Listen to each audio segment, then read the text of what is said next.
Welcome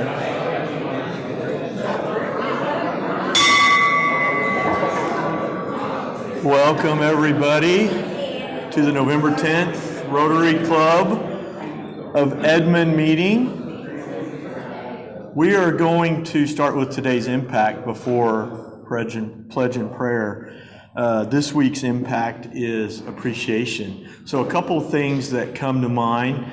Today, for those of you that are Christian believers, the YouVersion Bible hit 500 million downloads. So right here in Edmond, Oklahoma. And the other appreciation for this week's impact is for our veterans this week and Veterans Day tomorrow. So if you're a veteran, if you're the spouse of a veteran, we'd like for you to come forward and stand in front of the podium here. And our past president, Cindy, will lead us in prayer and pledge. So come on down, veterans and spouses of veterans, please.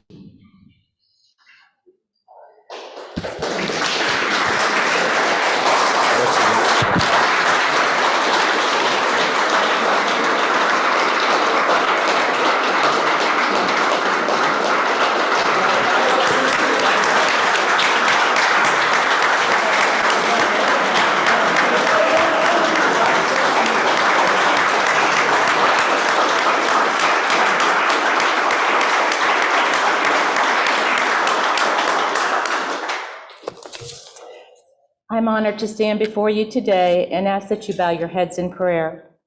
Heavenly Father, there are so many things we take for granted. Let us not ignore them today or this week. Tomorrow we honor our veterans, worthy men and women who gave their best when they were called upon to serve and protect our country. We pray that you will bless them for their unselfish service, bless them abundantly for their hardships they faced, for the sacrifices they made. We respect them, we thank them, we honor them, and we are proud of them. Additionally, guard our brave men and women in military service right at this moment. Give us all compassion for those who will confront our military enemies. Keep our children and us from hate that hardens or from source keeping with human lives. Through a tough season, our country might experience a time of war. Let us live in peace and eager for agreement as for victory. Let us encourage those who serve our country, who will soon be a veteran themselves. In your name, amen. Let us pledge. I pledge of allegiance to the flag of the United States of America and to the republic for which it stands, one nation under God, indivisible, with liberty and justice for all.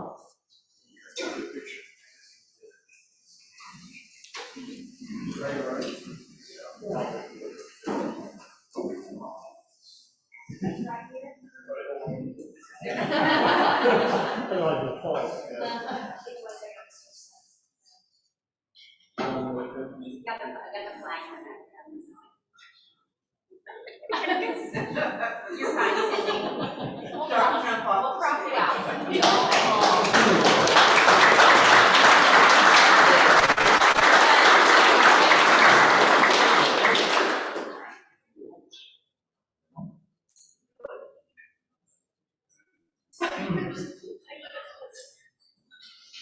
Okay, also thank you, Cindy, and to our Rotarians in service, Rex Schumann, our greeter, Jeff Wasiako, registrar, and obviously on the Zoom today, once again, Jessica. And speaking of that, just a quick update for the club. We are committed to keeping an online platform through next year. We actually are visiting with the church to look at their options and maybe their different platforms. So we appreciate every week Jessica and Beth and Andy, but it's time for them to be able to congregate amongst the crowd and sit at any table they want. So we'll be working hard on that. Mike Sanders is helping, but I wanted to let the membership know. Ugly Sweater Run is going to be December 4th. We need course marshals, and you can sign up as well as we're collecting coats. And also people just to come out and have fun, direct people around and cheer for the runners. The Christmas party, please sign up. We've always had singers and some other neat things as well, maybe some spoons will return. So that's always a fun time. RSVP, please, for the Christmas party so we can get a head count. We'd love for you to bring your spouse or significant other. Again, that's December 15th. We do have a board meeting this afternoon. Board meetings are always open and welcome to the membership. We have a lot of great working committees, and so anytime that a member wants to be a guest and come to the board meeting, we'd love to have you, and you can address the board in new business. But we'll have one today starting at 1:05. We also are going to have a new ad hoc committee, and basically we're going to look at our bylaws and our controls and procedures as it relates to cash and Venmo. And so the guy that's going to lead that committee is also starting his next 4 years as Secretary, President-elect, President, and then past President, Chris Berry. Sherry Jordan is going to serve with him, along with Chief J.D. Younger and Andy Lester. So that group will do some work and report back to Beth and Rusty and I and the board, and we're excited to let them start getting kicked off after the holidays. No rush on that, but we wanted to just let everybody know. So with that in mind, you'll see the list of the upcoming speakers. And again, December 8th is going to be, instead of a meeting, we'll be ringing. Cindy has the list. We do have a few more spots. And we're going to be back at both I-35 and Danforth again. Now that things have opened back up, we're going to go back to what we've always done for years. So if you haven't signed up yet and you think Cindy's too nice, just think about our man Stan Kelly, and he would just walk up to you and tell you where to sign up. So let's do it in his memory today and get signed up. So with that in mind, before we jump to Sergeant of Arms, we're going to We're going to let Jessica talk about trivia.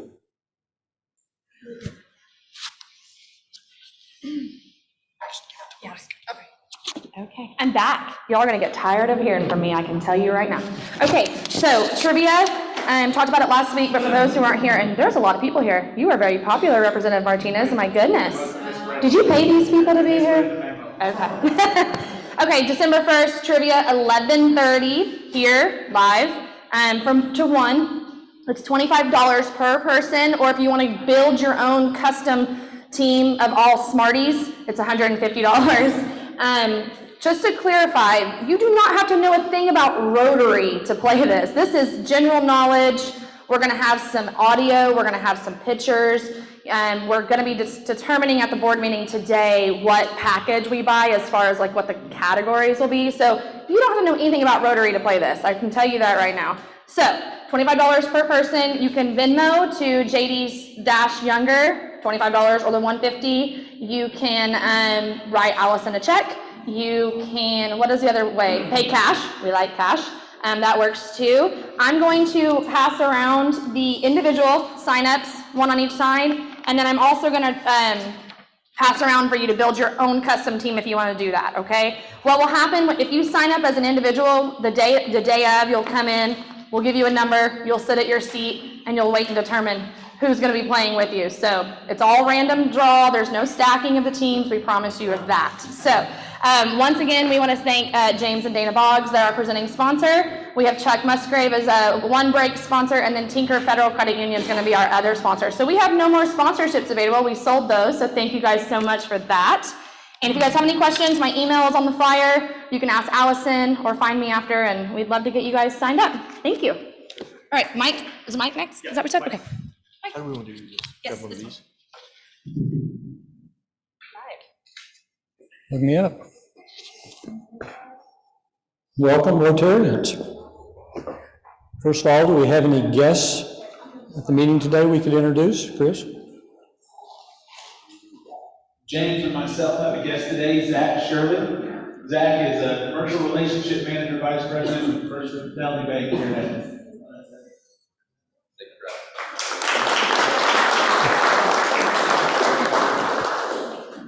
Hunter? I'm Hunter, and I've got Zach Nave as a club guest today. He is with Heritage Insurance Advisors just down off Bryant. Thank you.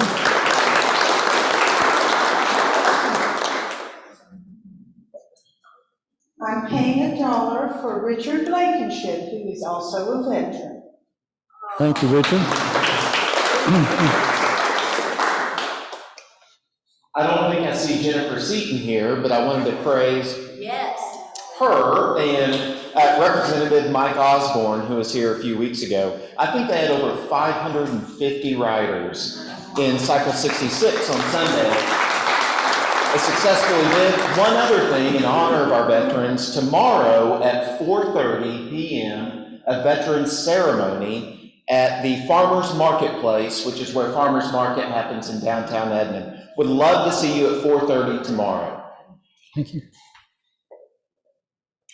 Hi, we have two club guests, Diana Rowden from First Fidelity and Brian Sturkle, who's been here and went through his, used to be Fireside Chat this morning. So we're welcome you two and glad you're here. Thank you.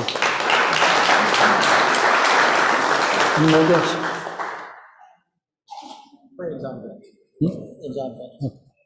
Thank you. We have any visiting Rotarians today?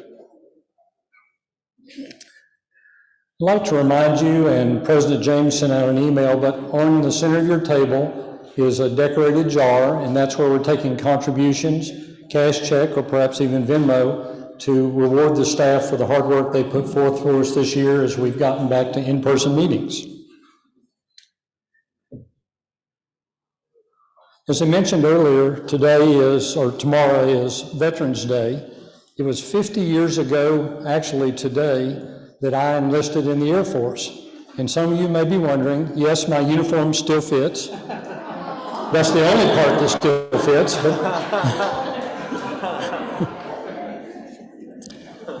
Also, in the way of a little history lesson, in 1951 on today was the first time you could make a direct dial long distance phone call. Didn't have to go through an operator. So if any of you have ever made a direct dial long distance phone call, please put $1 on the table to go into our scholarship fund. Also today in 1969, the first broadcast of Sesame Street. So if you grew up in Sesame Street or your kids are still enjoying Sesame Street, that will cost you $1. Okay? And finally, Mark Jones, is this month a significant in your wedding? Mark Jones celebrating 40 years. November 20th, he says. Now, in my old club, what I'd do, especially if you had your wife here, I'd say, throw in $1 for every year you've been happily married.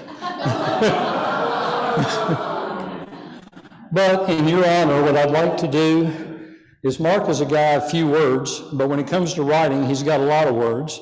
So in his honor and the 40th anniversary, I'm going to donate this one to the library here in Edmond today, a copy of his book for us. Thank you. That's all I've got.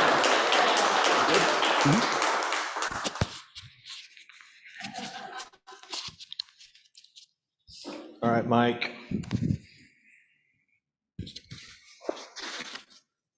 Mike, thanks for all you do for the club. And if you haven't had an opportunity, please think about the staff here at St. Luke's. They do give their time. They volunteer their time.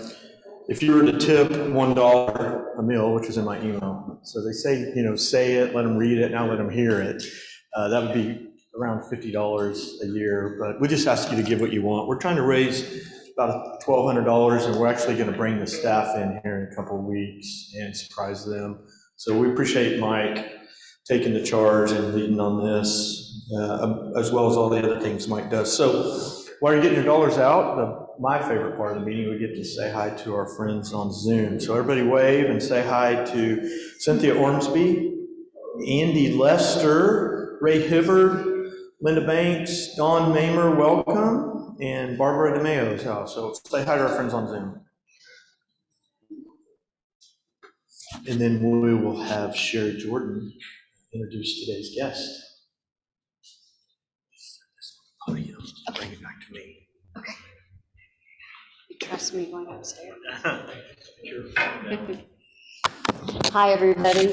I get the pleasure today of introducing Ryan Martinez, House District Rep for District 39. But here are a few things you might not know about Ryan. He grew up in Denver, Colorado. And it's funny, everyone at our table, I'm not sure about James, but everyone else here has a huge connection to Colorado, so I think it was only proper that you were sitting at our table, Ryan. He actually followed a girl to Oklahoma. That's why he came here. And it's funny because when I went to Colorado, I followed a boy. So how weird is that? But anyway, this girl ended up becoming his wife. She was going to Oklahoma Christian to finish her degree, so that's why he came here. He is currently in Leadership Edmond Class 36. You have, I think, 3 classmates here, so yeah. Ryan and Katie's house is run by their 2 fur babies. So they have a Great Dane named Ike and an 11-year-old rescue dog named Jeb. So I'm guessing those are after a couple of politicians we may or may not know, yeah. And then one thing you may not know about Ryan is he has a truly servant heart. He and his wife Katie volunteer at Till Creek on a regular basis. And also during the pandemic, he and 3 other legislators opened tabs at restaurants around town in Edmond and put it out on social media and just said, anyone who needs food, no questions asked, order it, go pick it up, go dine in, whatever. And they paid for that out of their own pockets and out of their own good hearts. And it wasn't for political purposes, it was for nothing but to help people. And so I really feel like that speaks to you, Ryan, and to your character, and I think we're really lucky to have you in House District 39, and so please help me welcome Ryan Martinez.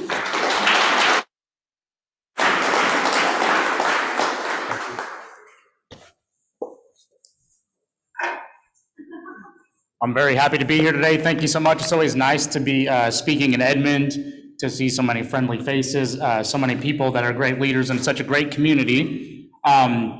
I have done this across the state for the past 1.5 years. So if it sounds like this is kind of, a canned speech, I kind of remind myself it's the same speech, but it's very much a new audience. If it is appropriate, I have a couple slides to go through. Seeing that we're dealing with maps, it's always easier to visualize these types of things rather than hear me describe them. I will tell you, this has been an interesting process. This has probably been the longest 1.5 years of my life, I suppose. I always used to say that people always ask, if you found out you had a couple months left to live, what would you do? And I always say, I would spend it at the Oklahoma legislature, because every year it is the 4 longest months of my life. So I would do that repeatedly. So I'm happy to be here. It is an honor to represent Edmond. I will tell you, it's funny, I did grow up just north of Denver. My family immigrated there several generations ago. They were migrant workers, lived in a 1-room shack with no water or electricity to pick crops and do a lot of things that families were doing in that part of the world at that time. I would be remiss to say that one of the many reasons why I love this country, I think it's pretty neat that just a few generations later, somebody like me could run for public office and get elected and go from being a family of immigrants to somebody that could truly be part of the fabric of this great country in our great state of Oklahoma. So I'm honored to serve you. I want to let you know that I am absolutely your best representative in the whole entire city. Someone mentioned Mike Osborne being here. I know I don't have big shoes to fill. Just kidding. Mike is my dear friend, and we actually share an office and some staff and stuff like that. So we like to give each other a hard time. Anyways, I'll get right to it here. We'll go through about 8 or 9 slides real quick, and then if it's allowed, I'd like to open it up to questions if people have them or concerns, or if you want to throw tomatoes or anything like that. I think I could duck under here. But anyways, let's get started. So we kind of had an interesting process this time that was different from any other redistricting process. So normally, we get census data back early February, and we could kind of start going through some of that data to learn about what redistricting looks like, what an ideal district would look like number-wise. Well, like everything else with the pandemic, this just was not a normal time to be alive. So we did not receive that data. Well, Oklahoma's constitution is very specific about when we will redraw these districts. The legislative districts are required to be drawn at the first legislative session following the census. So we were kind of trapped. What we decided to do is use the best data available. And at that time, that was what's called the American Community Survey data. This is what the US Census Bureau is doing between the 10-year census. They kind of keep track of numbers. They kind of will keep some demographic numbers around, things like that. So we use that data to draw some initial maps, and we passed those during our legislative session. There was one caveat in that bill that was we would come back in the special session if we needed to make some adjustments. We were able to do that for legislative maps, so House, and Senate legislative maps, because we have a deviation of plus or minus 2.5% population in every district. We were not able to do congressional maps because a congressional map has to be drawn to the person. So therefore, we were not able to do that just because we're using estimates. Finally, we got the data back. It was really got the usable data on September 1. So it was several months late, as you can imagine, make things complicated. We went through that data. There were some adjustments that were required. I will tell you, Oklahoma grew by about 250,000 people. That's good news. That's about 7% growth. We are only being outpaced by 2 states in our region, Colorado and Texas.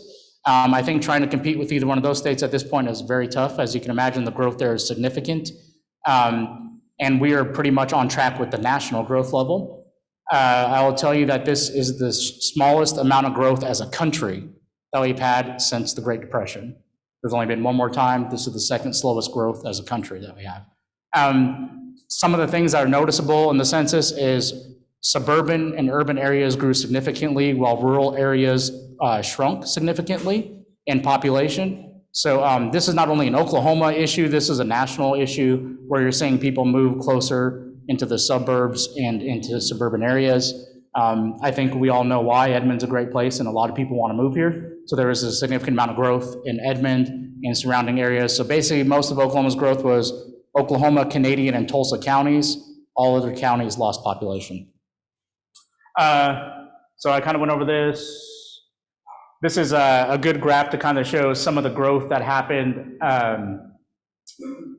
from 1910 to 2020. As you can see, Oklahoma's been on a very consistent growth pattern. I did misspeak earlier. I think I said 7%. It was 5.5% growth. 7% is the national number. So every 10 years, so that puts our population about 3.9 million people.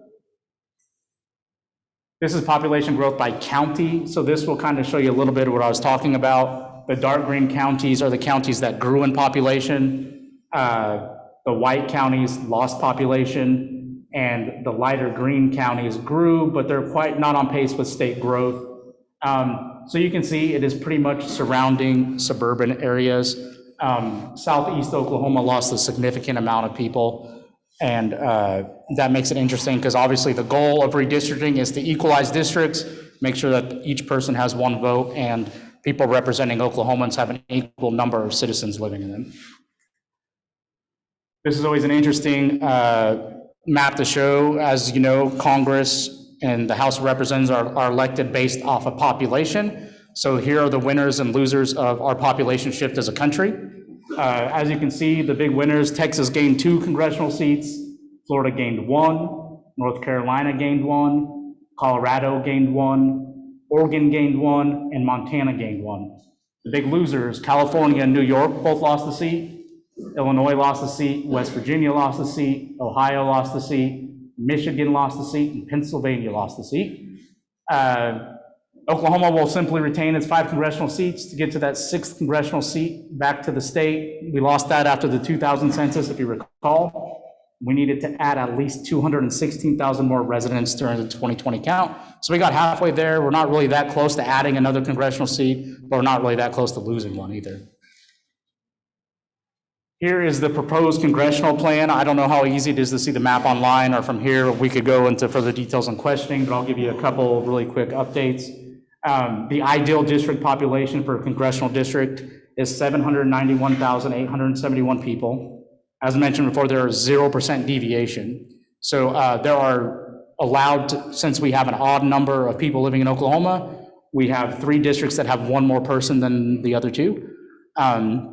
But besides that, we are right on the money. And 87% of Oklahomans will stay in the same congressional district that they currently live in. Let me repeat that. 87% of Oklahomans will stay in the same district that they are living in currently. So some of the big changes, as mentioned before, here's a good map, but let me see what order I got these put in. Okay, so I'll let you look at that, the congressional proposed plan, 5 seats. That's what we're looking at. We'll go into more detail on them in a minute. House proposed plan, I'm sure that's not very easy to see at all. House districts, the ideal population is 39,200 and 2,000. That's about 1,200 people more than our current House districts. Overall, statewide, we have a 4.08 deviation, and 80% of Oklahomans will stay in their same state House district. 80%. I think the Edmond area specifically, there were some small changes. For example, I represent House District 39, which is kind of the west side of Edmond. There's significant growth in the northern part of the district. Therefore, I lost some population on the east side to make up for it.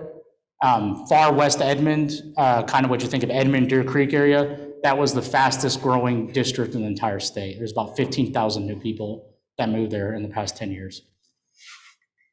Here are the Senate proposed plans. The ideal district population, about 82,487.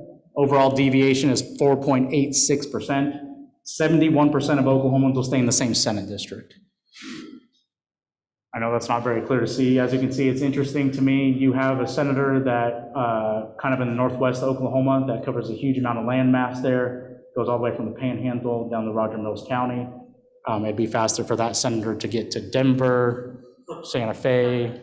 I think it's like 30 miles further to get to Cheyenne, I want to say. So it's a long drive for that senator, and believe me, he reminds us of that often. So we kind of did a little bit different process this time. I think that there's always a lot of interesting conversations that happen around having maps. There are a lot of opinions. There's probably a million different ways that you could draw any map. We decided that we really wanted this to be a public-driven process. So we decided we were going to host town hall meetings and just hear from people all over the state. So we held about 30 town halls. Those happened pretty much in every corner of the state.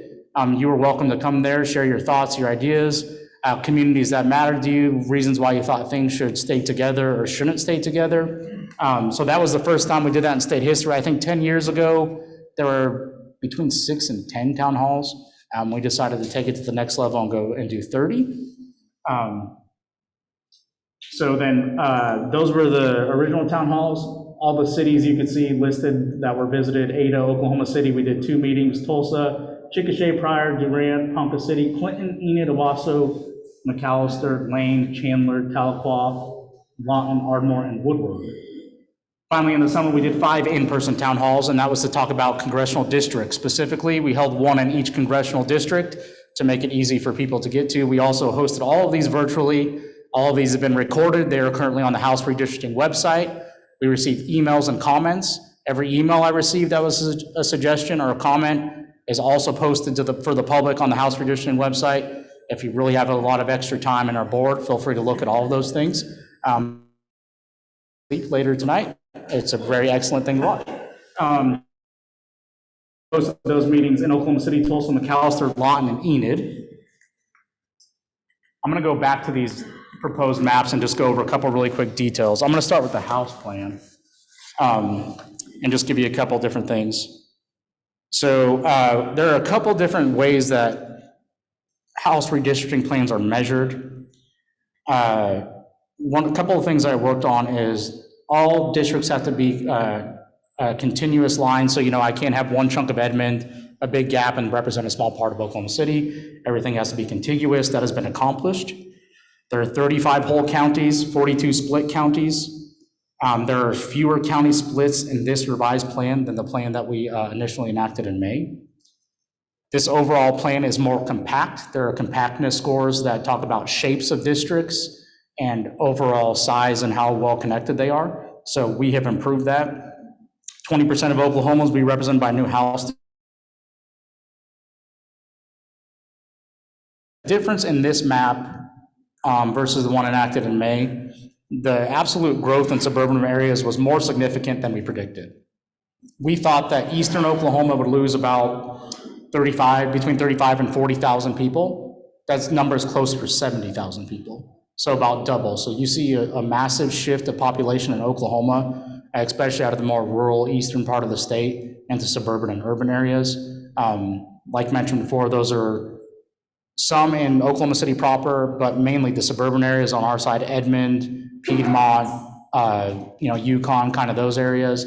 And Tulsa, a lot of that growth is in Broken Arrow, kind of the same issues, Wagner County, some of those areas that have grown significantly. I will tell you, this is a big question that I get. Rest assured, we will also be changing the candidacy and residency laws. Since people will just be finding out what district they're living in. Normally, you have to live in a district 6 months prior to filing the run there. You will have until the end of the year to do that due to delays. There'll be that one-time exception. So if you're looking at running against me, it's very easy to sign up. You have till December 31st. So I will leave that. Let's go to the Congressional Plan really quick. That's the one that you'll probably read most about in the paper. Okay, here's the Congressional Plan. So I will tell you, it's always interesting because people always have really great ideas. We did, for the first time, we also allowed for a map submission process. So if you were so inclined and really interested in this, you were able to get online, draw your own map, bring it before the committee, and talk about why you thought things should be that way. So this map is representative of some of those ideas that we got from the public, some of those maps that were drawn. There is not one publicly submitted map that is exactly like the map we proposed, but we have taken some features from all of those maps and kind of combined them along with public feedback and all that good stuff. So let's talk about CD1, which is kind of up in the Tulsa area. What the differences will be: a loss of Washington County, loses half of Wagner County. They'll add Sapulpa and Creek County, which used to be in Congressional District 3. And there's no significant changes between CD2 and CD1. I don't have a pointer, but CD2 and CD1 is kind of the Eastern Oklahoma County District versus kind of that Tulsa area district. Let's get to CD2. Simply adds Washington County, which is Bartlesville. Bartlesville will be more with that eastern part of the state. As mentioned before, we had to find more population to fit into that area. You can see that's a very large district. It goes from state line to state line. There's really no way to avoid that due to how sparse population is out in that direction. I imagine that this will be one of the larger congressional districts in the country. That's the nature of rural states. You'll see a lot of other rural states that will probably be competing for that title as well. Let's talk about Congressional District 3, 4, and 5. That's probably where you hear those few lines that people want to talk about the most. Congressional District 3 still has part of Creek County minus Sapulpa, loses Lincoln County, which will now be in Congressional District 5, keeps the rural half of Logan County, and the border is at the Cimarron River.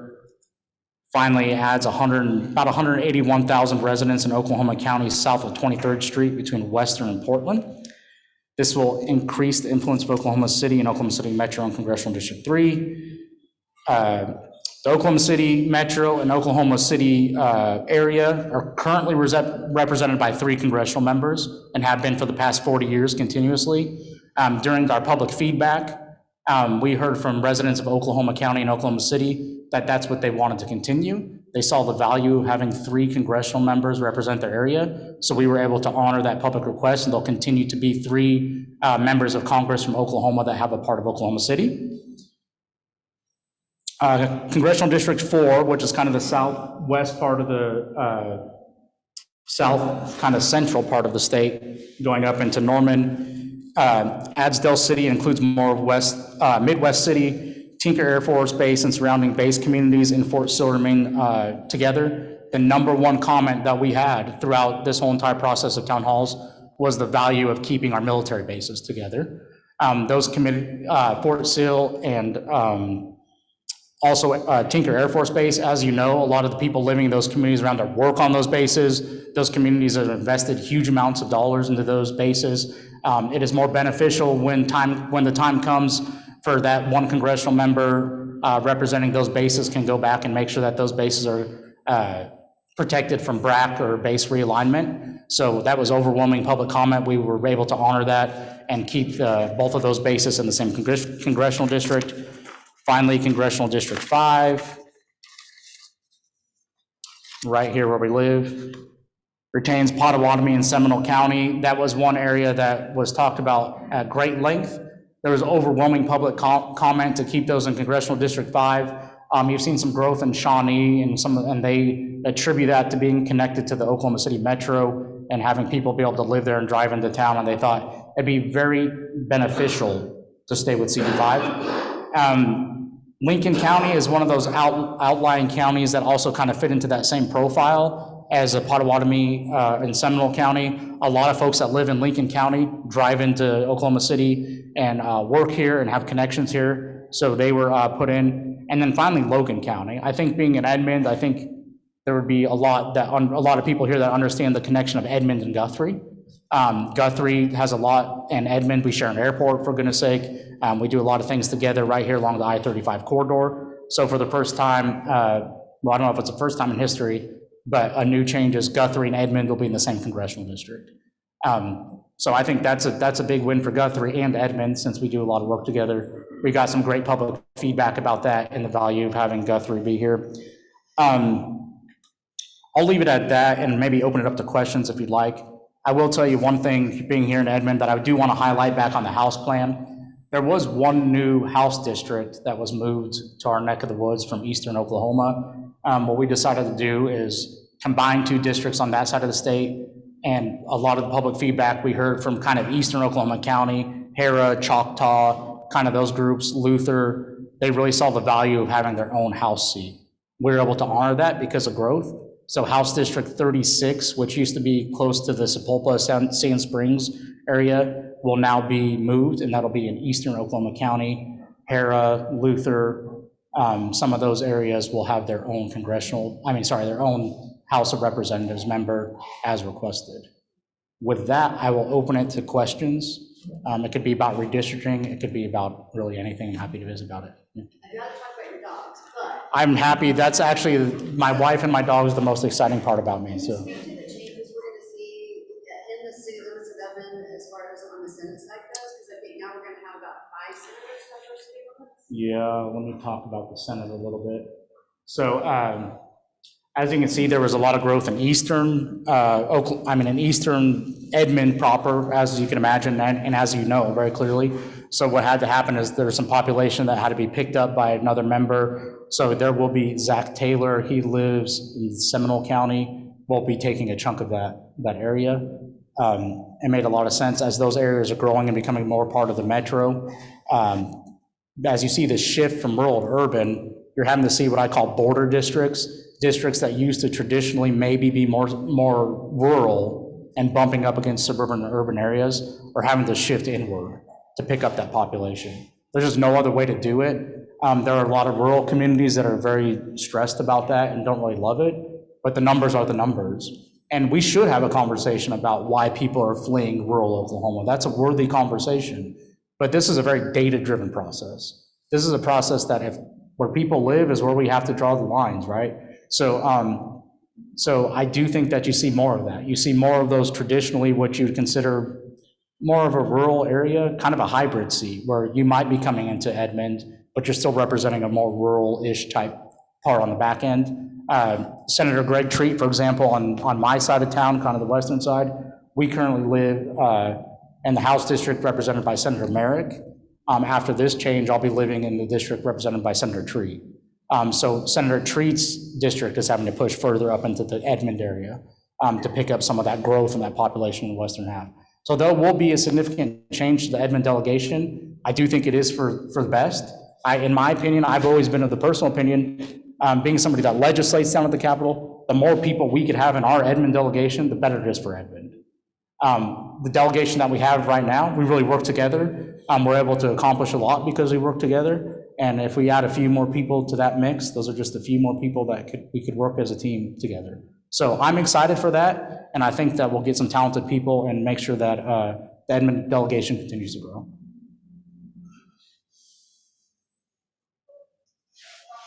Ryan, as we done here, I'm interested in what you thought about the process. Yeah. And as you dug into the demographics and the census data, what did you take out of it just statewide for Oklahoma? What jumped out to you? Yeah, that's a good question. So a couple things. Obviously, we expected the rural to urban shift. That was very much expected. That's been a trend nationally for the past several censuses, but how drastic it was kind of shocking to me.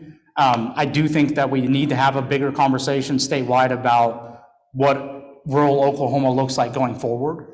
And if we still want to keep kind of that rural heritage of our state, and I do think a lot of people see the value in that, and how we're going to continue to do that. I always tell a lot of my rural colleagues, maybe come to Edmond. You guys can learn a lot from the talented people sitting all around this room about growing a community. So I think that was pretty shocking. I will tell you one thing, our process, we didn't upload any partisan data into our process. So when I'm drawing a line, I have no idea how many Republicans live in a district. I have no idea how many Democrats live in a district. I have no idea how many independents live in a district. We use census data only. So they do collect a little bit of racial data, and I thought one very interesting thing, we had about 205,000 growth in the state. Close to 50% of that growth, Hispanic population. So that'll tell you, I mean, you probably have already seen a lot of that in schools and things like that, but I think you'll continue to see that trend. And it's something that we need to have a strategy for and understand what that growth looks like and how we can continue to best serve those families that are moving here and becoming Oklahomans. So I think that that was something that was very interesting to me, and I didn't expect to see that. I do think Oklahoma's in a great place. It says a lot about the growth in Edmond and Oklahoma City and Tulsa and surrounding areas. For so long, you heard about a rural kid, maybe, from Southeast Oklahoma, gets a great education, goes to OU, goes to OSU or something, and then they go to Dallas, they go to Denver, they go to Kansas City. They're still leaving rural Oklahoma, which is an issue that we could talk about, but a lot of times now they're coming to Oklahoma City or Edmond, or they're going to Tulsa and surrounding areas. So I think that's progress. I think the fact that we're keeping a lot of our talent here and even attracting new talent, and getting some people that aren't that talented to leave Denver and come here, me, for example. But there's a lot of that, right? So, and to me, that's very encouraging, that a lot of people are willing to stay here and see the value in building a life in Oklahoma. Thank you. Yeah. Representative Martinez, Yeah. thank you so much for being course, here yeah. and for explaining all of this. Yeah. I know CD5 took a big hit in Southwest Oklahoma City. Yeah. Can you give me a little bit of information about why Lincoln County and, I understand Logan County, Yeah. but I'm not so clear on Lincoln. Yeah, sure. Yeah, absolutely. Yeah, thanks for that question. So a lot of the public comment that we received throughout this process, a lot of people like the idea of there being kind of a rural/suburban urban blend in districts. And I think a lot of the logic behind that and the feedback that we got was because they understand that rural Oklahoma and suburban and urban Oklahoma, they align on a lot of interests, but so there's a lot of value to have a congressperson that has to be very cognizant of all those issues. If you have somebody that is wholeheartedly just an inner city representative or something, a lot of times they don't think of the bigger picture of Oklahoma. So there was a lot of thought. Lincoln County made a lot of sense due to their growth and kind of their attachment to this area. You have to remember that this is a very big puzzle, right? So a lot of complaints I hear about are about very specific areas, which is fine. I don't have that luxury. When looking at this, we got to look at this holistically. If I move one line, it moves all the other lines. So, it's easy to say, well, I don't like this block. That's really great. Okay, let's talk about it. So if we move this line another block, especially in suburban and urban areas, if you move half a neighborhood, you're picking up 2,500 people in population. And rural areas, that's, you can pick up a whole county and hardly get that many people. But so it becomes very complicated. So I always tell people, remember, it's a puzzle. You start moving lines, it affects everything. So you see the South, there's a lot of conversation about the Southwest Oklahoma County discussion. So it's very clear, if you add Logan County, which to me, being an Edmondite, understand the value of having Guthrie and everything here, receiving that public feedback, and then we move more of the base community around Tinker into the same district. So what was happening before, Tinker was in CD4, but the outlying areas and the people that actually live and work around Tinker, they were in CD5. So to me, that was problematic. It's kind of an effort to say, oh, you have the base.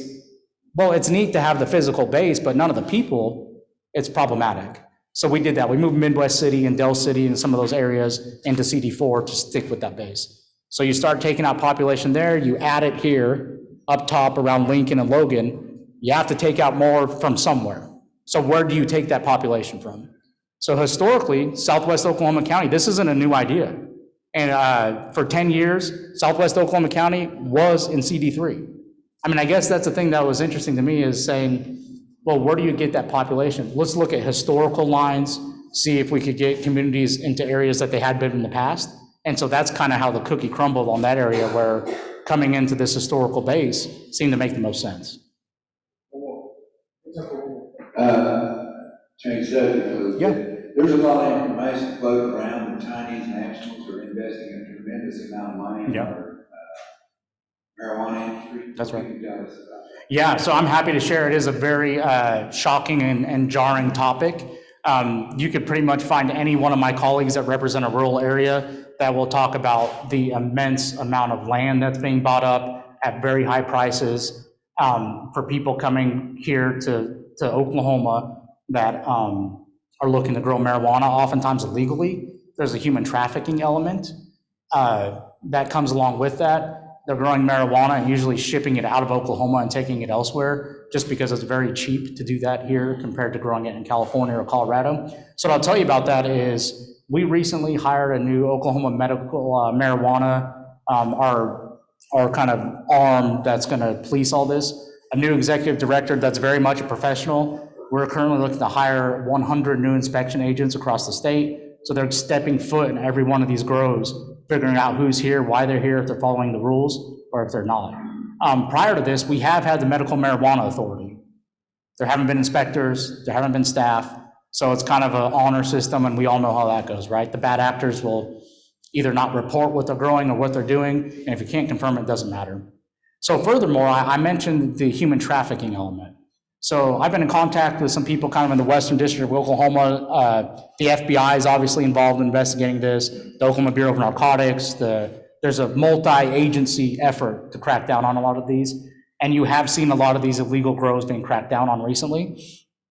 One of the issues is federally marijuana is still legal, but the DOJ has kind of given the guidance to the FBI and US attorneys that if it's legal in a state, pretty much to just ignore it.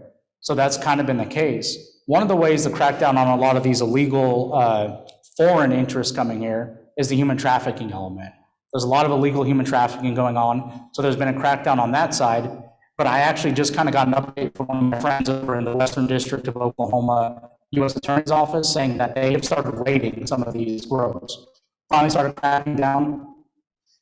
The first few, there were a lot of people there. It was a very active operation. They started arresting people, doing all those types of things. They started raiding a few others. Well, they were abandoned. So you're seeing a lot of these people get the hint that we're not going to tolerate it anymore, and they're fleeing. So this is one of the issues with any young industry. I always like to remind people that this wasn't something the legislature set up. People voted on medicinal marijuana, and the way that the language is written and that actual state question was very convoluted and didn't set up a very good system. So we're trying to clean that up and try to fix and grow. We're getting there. I think there have been some very painful growing pains. I think anybody in law enforcement can attest to that. I think there'll continue to be growing pains. But the more that we could have people standing that up and good actors and good business people that want to operate in that industry legally and follow the rules, we should encourage that and make sure they're doing so. Those bad actors, like any other business, should face the consequences of acting in a bad way. And I do think that we're getting the people in place to enforce those rules. Thank you. You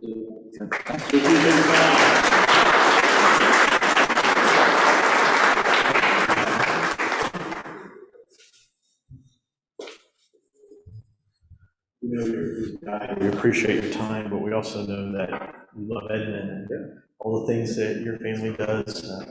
Serving at Teal Creek just embodies everything about service of yourself. We're glad to have you back anytime. And I also want to thank Representative Martinez. He and Senator Pugh, in October, we talked about the Regional Transportation Authority, and they co-led our RTA bill.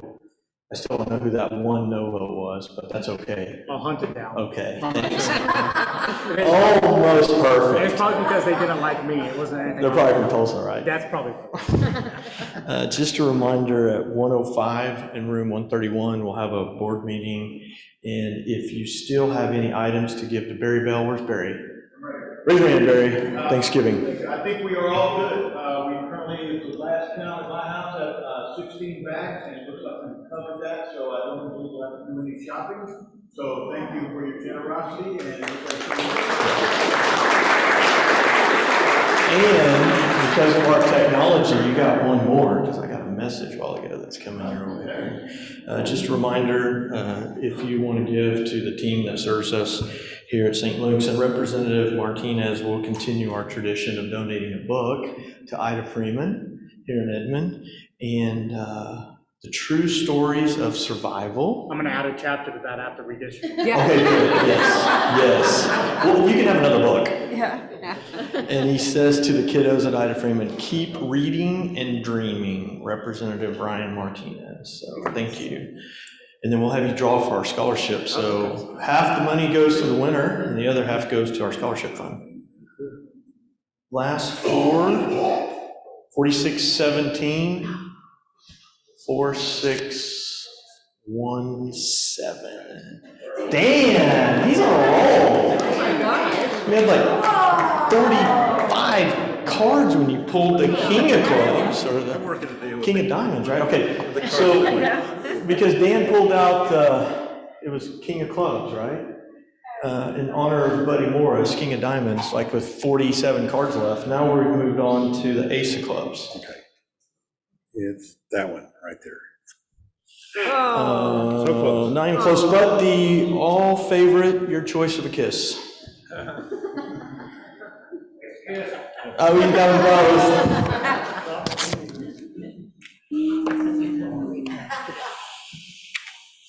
Thanks again to everyone who's bringing guests. We're about halfway through the year, so each one, bring one is our goal for the year. So we want each member to bring one guest sometime through the year. So we welcome all of our guests. We're glad you're here today. With that in mind, please go out, have a great week, and be great Rotarians.